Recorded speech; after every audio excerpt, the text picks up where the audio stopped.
오늘 말씀은 에레미야 28장 1절에서 17절입니다. 서울 양정구 신정동에 목민교회가 있습니다.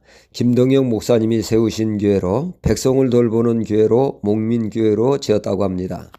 김 목사님은 교회 주위에 믿지 않는 사람들까지 적극적으로 챙기는 목회를 통하여 안 믿는 사람들조차 우리 목사님하며 존경을 했다고 하죠. 그리스도의 사랑을 실천하는 가운데 교회는 성장을 거듭했으며 여러 차례 성전을 건축해야 했습니다. 김 목사님은 부흥 강사로 대한민국은 물론 5대양 6대주를 다니며 복음을 증거했죠. 김 목사님은 교계에서도 널리 알려진 목사님이십니다. 이 목사님이 어느 날 목회자 세미나에 참석을 했는데 한 목사님이 말하기를 내가 김동영 목사님을 잘 아는데 하며 줄줄이 김동영 목사님의 사역과 업적에 대하여 거침없이 이야기를 했다고 합니다. 열변을 토했죠. 바로 그것에 김동영 목사님이 있는 것도 모르고 말이죠. 듣고 있던 목사님이 말하기를 그 목사님을 쿡쿡 찌르며 이 양반이 그 양반이야 하자 열변을 토하던 목사님 놀라워했다는 것입니다. 그러니까 이 목사님은 김동연 목사님을 전혀 모르고 어디서 들은 이야기를 한 것입니다.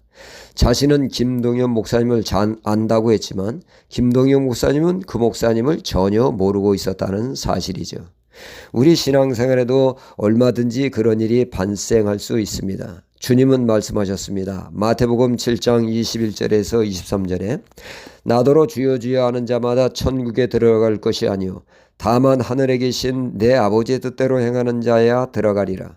그날에 많은 사람이 나더러 이르되 주여 주여 우리가 주의 이름으로 귀신을 쫓아내며 주의 이름으로 많은 권능을 행치 아니하셨나이까 하리니 그때 내가 저희에게 밝히 말하되 내가 너희를 도무지 알지 못하니 불법을 행한 자들아 내게서 떠나가라 하리라 말씀하고 있습니다. 사람들이 주님 주님 부르며 자신의 업적을 자랑하지만 정작 주님은 말씀하기를 나는 너를 전혀 모른다고 하시니 이것처럼 황당한 일이 어디 있겠습니까? 왜 이런 일이 벌어집니까? 이는 우리가 중요시 여기는 것과 주님이 중요시 여기는 것과의 차이가 있음을 알 수가 있습니다. 사람들은 자신의 업적으로 자신을 증명하려 듭니다. 행위와 업적으로를 매우 소중히 여기죠. 이에 비해 주님은 우리에게 요구하시는 것은 하나님의 백성다운 삶을 원하신다라고 하는 차이입니다. 가령 솔로몬 같은 경우 그가 하나님께 내세우는 것은 무엇이겠습니까? 그것은 바로 하나님의 성전을 지어 바치는 것 아니겠습니까? 솔로몬은 하나님의 성전을 지어 드림으로 할 도리 다 했다고 생각을 했을 것입니다. 그러나 하나님이 요구하신 것은 성전을 지어 바치는 것보다 더 귀하게 여긴 것은 바로 솔로몬의 삶이었던 것이죠. 하나님의 백성다운 삶을 원했다는 말씀입니다. 하지만 그의 삶은 과연 하나님이 원하시는 거룩한 백성다운 삶이었습니까? 초와 첩을 1000명씩이나 놔두며 여색에 빠져 있었으며 그는 향락 속에서 인생의 참 만족을 찾기 위해 혈안이 되지 않았습니까? 심지어 그는 왕들의 마음을 사기 위해 우상신전까지 세우는 한마디로 불법이 파는치는 삶이었습니다. 주님은 그런 자에게 뭐라고 하신다는 것입니까? 나 너 모른다 이 불법을 행한 자들아 말씀하신다는 사실이죠. 신앙이란 하나님이 중요시 여기시는 것을 우리도 중요시 여기는 것입니다. 하나님은 우리의 삶이 반듯하기를 원하십니다. 말씀을 따라 살기를 힘쓰는 그 삶을 원하신다는 것이죠. 오늘 말씀에 보면 참 선지자 에레미야가 나오는가 하면 자칭 선지자 하나냐가 나옵니다.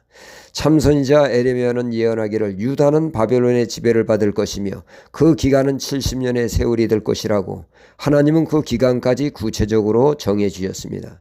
그러니까 그토록 하나님은 선지자를 보내 하나님께로 돌아오려고 했지만 끝까지 돌아오지 않자 이제는 바벨론이라고 하는 징계의 매를 통하여 쓴맛을 보며 회개케 하여 돌아오게 하는 강도를 높이신 것입니다. 그런가 하면 자칭 선지자 하나냐는 에레미야는 정반대의 예언을 합니다. 바벨론은 조만간에 멸망할 것이며 바벨론에 빼앗아간 성물이 두 해 가기 전에 돌아올 것이며 바벨론에 끌려간 유다 왕의 아들 여고니와 포로들이 다시 돌아올 것이라고 핑크빛 소망의 말씀을 쏟아내고 있습니다. 이에 대하여 하나님은 15절에 여호와께서 너를 보내지 아니하셨거늘 내가 이 백성에게 거짓을 믿게 하는도다 하시며 그는 그의 7월에 죽게 되었습니다. 그러니까 그는 하나님의 이름으로 예언을 했지만 정작 하나님은 나 너 모른다. 나는 너를 보낸 적이 없다는 것입니다.